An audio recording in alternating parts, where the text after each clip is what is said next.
Kia ora, my name is Ruth from Learning Matters, and today I'm going to be sharing with you your school's journey into structured literacy.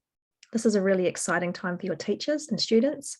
They're changing a pedagogy. It's going to take a couple of years, but they're doing an incredible job, and it's an absolute privilege to work with them. So we're going to begin with looking at the history of learning to read, and I will also introduce the science of reading. We'll look at the reading brain and how children actually learn to read and write. We will look at why structured literacy is necessary for all our children, but absolutely crucial for some of them. And finally, we will look at IDEAL, which is the approach being implemented at your school. So let's start with the history and the science of reading. So in the 1920s, reading was taught in a systematic way and spelling was very much a focus. In the 1930s, the whole language movement was born. People believed we learned to read by memorizing whole words. Literacy rates plummeted. And the reason we believed children learnt to read by memorizing whole words is that this is what the researchers and teachers were seeing, children reading whole words. And ironically, this is what we want to happen. But what researchers and teachers weren't privy to at the time was the reading network, what led to these words popping off the page. In the 1940s, the belief was that learning to read was like learning to speak. Learning to speak is a natural process. Learning to read isn't. Our brains simply weren't wired for it. They aren't wired for it. And this wasn't known then, as once again, they didn't have the neuroscientists giving us this information about how the brain learns to read. In the 1990s, balanced literacy, which taught sight words and a smattering of phonics, still with a heavy reliance on memorizing. We gave out sight words to children because we thought they learned to read by reading whole words in whole units. We now know this is not true.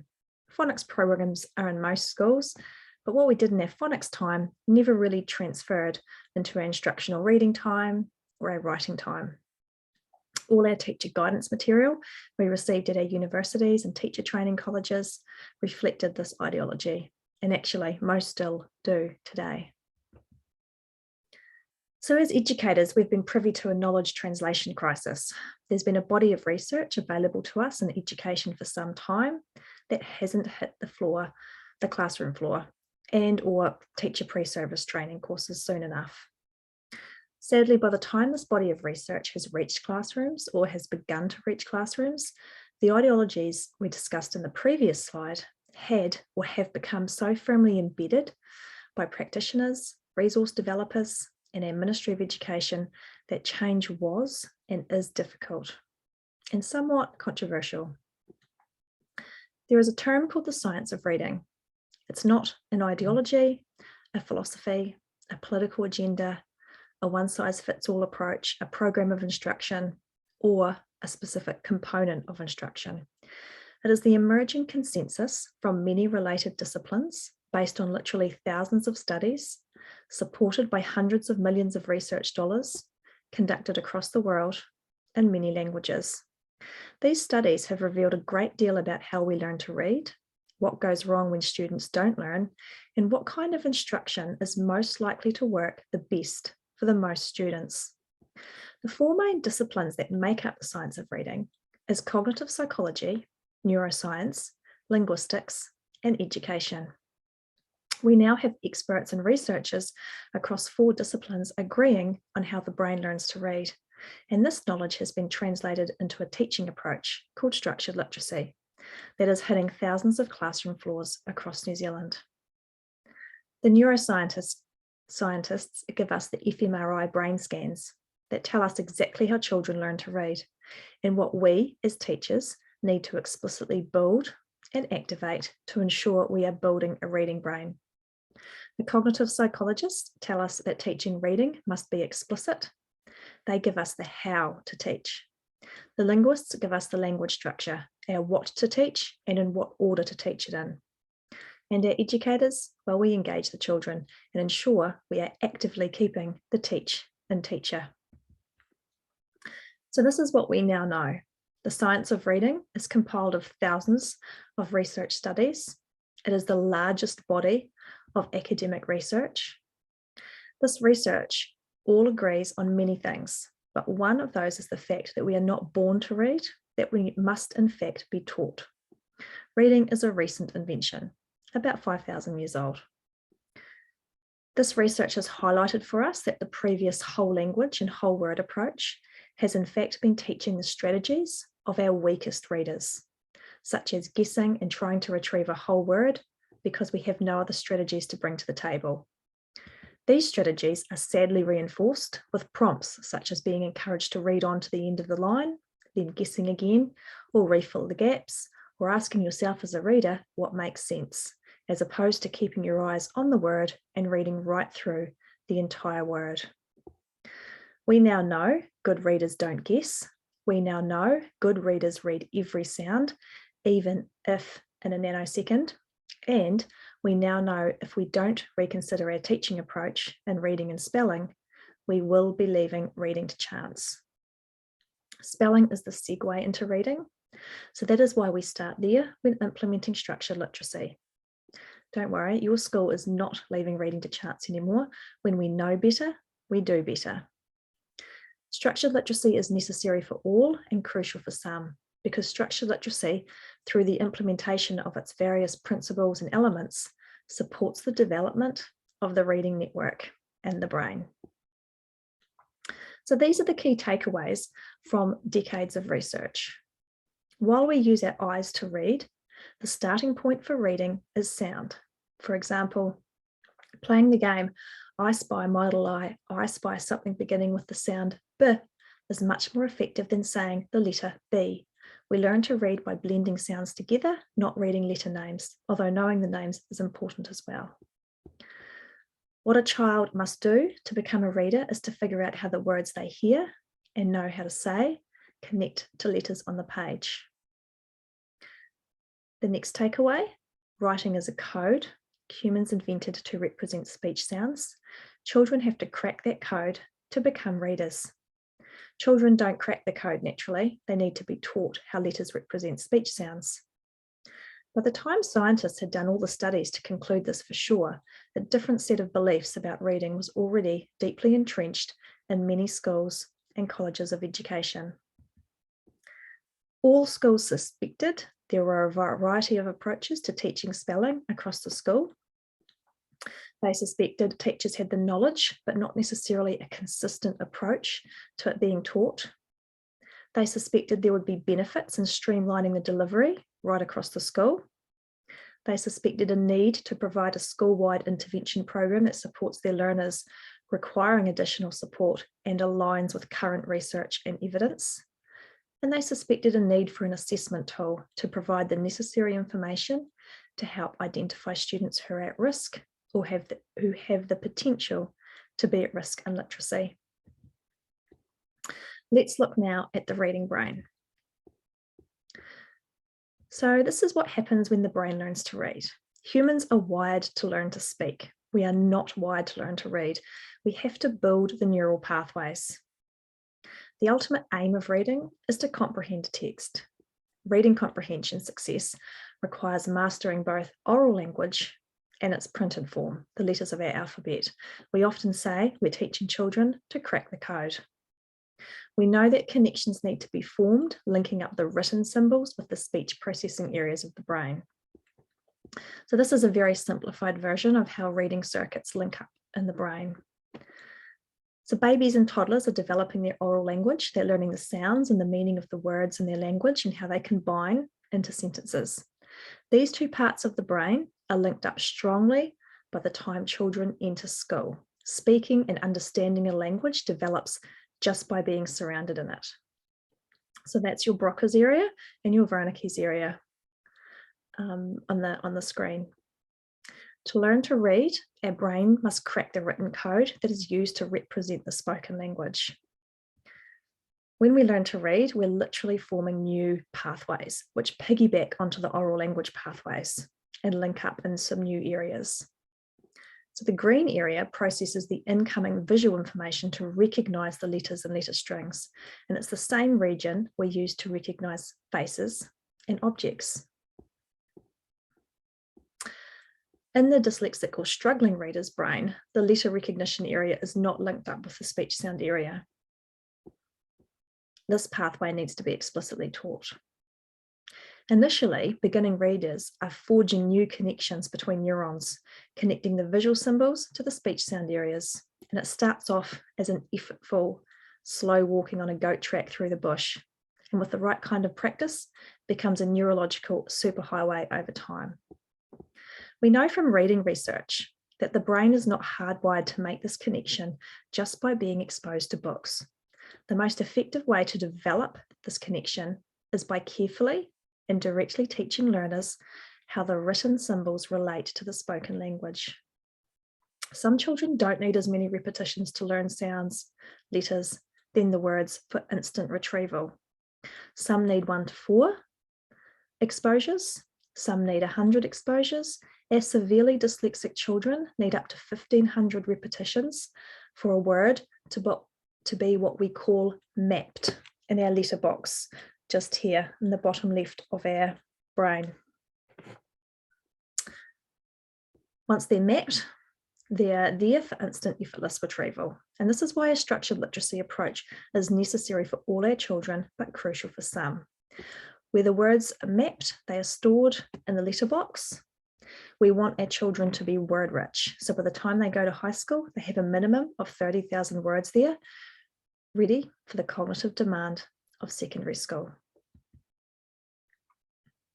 This graphic shows the complexity of learning the alphabetic code in English. English has a simple and a complex code, which takes 2 to 3 years to get through, which by then, most children will have enough of the code to be reading authentic texts and can really begin to focus more on developing vocabulary and comprehension.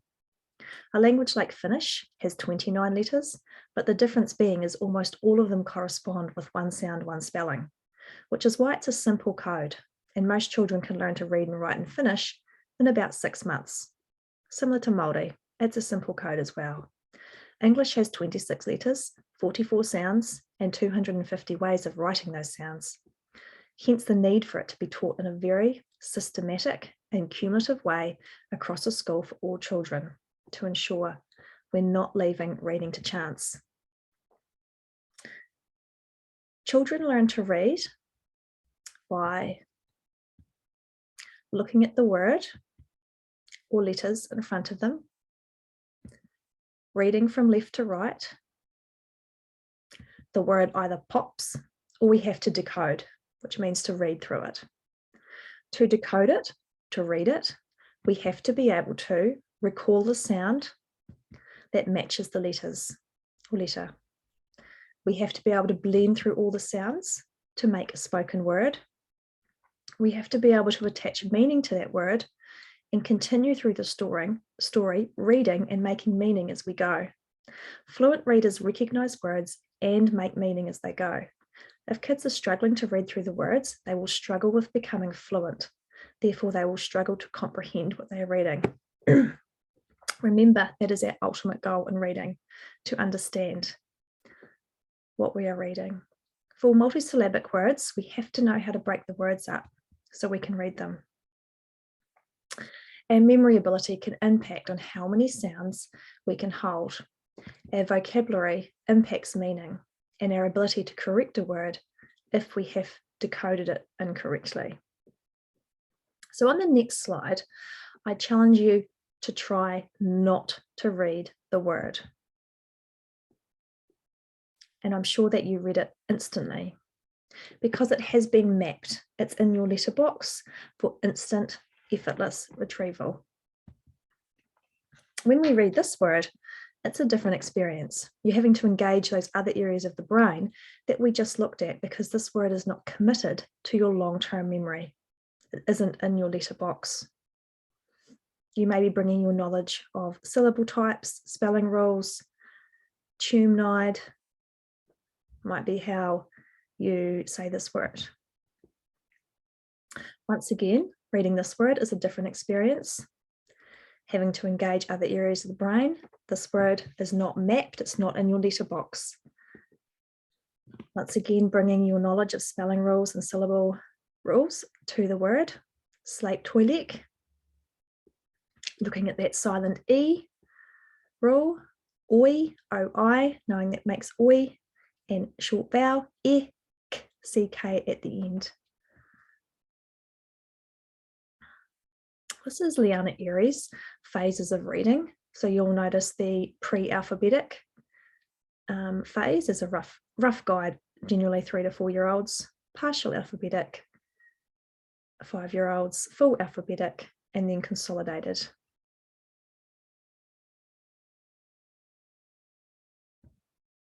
Let's look now at the structured literacy approach. Nancy Young developed this concept of the ladder of reading during her lectures with teachers and parents who believed the myth that structured literacy was only beneficial and necessary for struggling readers. To counter that misunderstanding, she created an infographic featuring the categories and percentages that illustrated the ratio of individuals who require an explicit, sequential, systematic phonics-based approach to learning to read, compared with the small proportion of individuals who learn to read effortlessly. With a few well-chosen words, the ladder conveys the point, frequently unknown, that a structured literacy approach to beginning reading is advantageous for most students. In a structured literacy approach, assessments are administered to determine individual student strengths and weaknesses in phonological awareness and alphabetic principle. Phonological awareness is an indicator of literacy success and can be screened on school entry. Alphabetic principle is spelling, testing the spelling rules. Assessment results indicate a starting point using a scope, what we teach, and a sequence, the order in which we teach, based on student needs. Spelling skills are taught systematically and cumulatively. The spelling concept or spelling rule is introduced in isolation. For example, today we are learning the floss spelling rule. When we hear a word with one syllable that contains a short vowel sound followed by the F, L, or S sound, we need to double that last consonant for the correct spelling. In a structured literacy approach, students learn the vocabulary in context through sentence reading and dictation tasks. Students develop fluency within the concept through the use of decodable texts. They can decode the words in the text because they have had explicit teaching at sound and word level. So here you can see the building blocks of reading success. In order to reach the top 3 elements, vocabulary, comprehension, and fluency, we need to explicitly teach the foundation skills. We have always assessed and taught the areas in the top, but haven't always assessed and taught the foundation skills to ensure we don't leave reading to chance. Taking this approach ensures we're building all areas of the brain as we previously looked at. With the assessments, each student also receives their own individual report, and this will pick up any red flag areas and potentially lead to separate intervention groups being formed. Testing happens 2 or 3 times a year, more often for our new entrant year 1s, and children in intervention termly as we need to monitor their progress. The International Dyslexia Association has identified structured literacy as being the most effective type of reading instruction for students with dyslexia. So let's teach that way for all children from school entry to ensure we're building reading brains for all of our children right from the beginning. Research indicates that when we explicitly know about, assess, and teach both word recognition skills and language comprehension, reading comprehension will be the end game. We now know the why, the what, and the how of teaching these skills.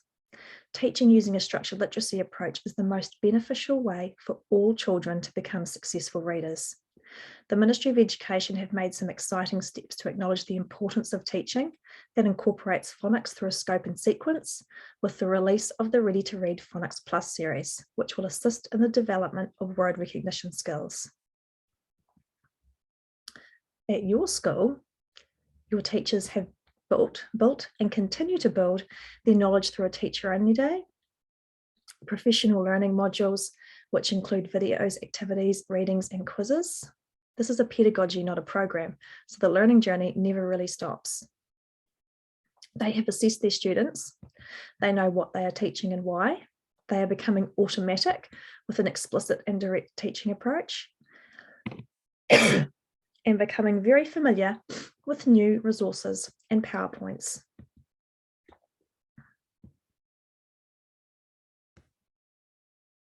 In the classroom, you will see teachers teaching spelling. They know it isn't always caught. Direct explicit teaching of spelling that follows the principles of reading, teaching of letter formation, teaching of spelling rules, teaching of syllable types, the use of a variety of decodable readers to build fluency. Teachers are extending vocabulary, teachers as learners. Let's do a little bit of learning or review. These are the letters of the alphabet that are vowels. Vowels are very important because there is a vowel in every word. We will go through each one to learn the vowel name and the vowel sound. We teach them the short sound and the long sound. The long sound says its name. A, I, E, I, O, A, U. If a letter is not a vowel, it is called a consonant. If one vowel is followed by a consonant, the vowel sound will be short. If the vowel is at the end of a word, it is a long vowel sound and says its letter name. Knowing that the child can automatically read words that contain 2 or 3 sounds and can correctly apply short and long vowel knowledge will help them to be successful in understanding the concept of open and closed syllables and aid in the success they have when learning to read and spell words with more than one syllable. Words are made up of parts that we call syllables. For example, hip, po, pot, miss. Every syllable contains at least one vowel. This poster is showing the 7 syllable types that your teachers will be teaching as part of their scope and sequence. In every spelling concept, students will be learning irregular words. Sometimes we call these heart words, as there's always part of the word we need to learn by heart, as the sound doesn't match the letter or letters. Only 4% of the English language is truly irregular. Lots of these words do tend to be learnt in the junior middle end of the school. In the ideal approach, there are a lot of supporting resources to help teachers build sound, word, and sentence level fluency in their students. Some of these might look familiar to you as they've been sent home for practice. So how can you help at home? Building vocabulary and reading comprehension by reading to your child every day, talking to them, or listening to audiobooks.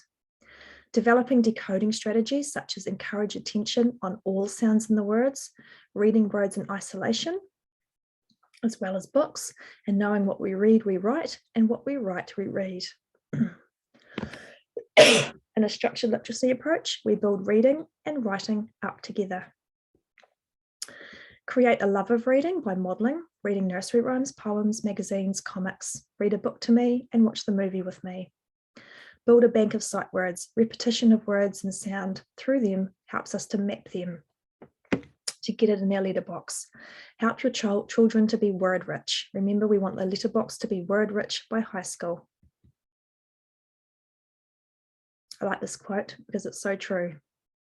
The kindest thing you can do for beginning and struggling readers is to give them the time and encouragement they need to grunt and groan their way through sounding out words.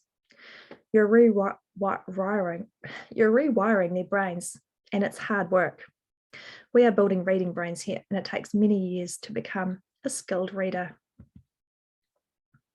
This graphic is simply illustrating that children need 2 types of text: authentic, rich, often read to children, and decodable readers.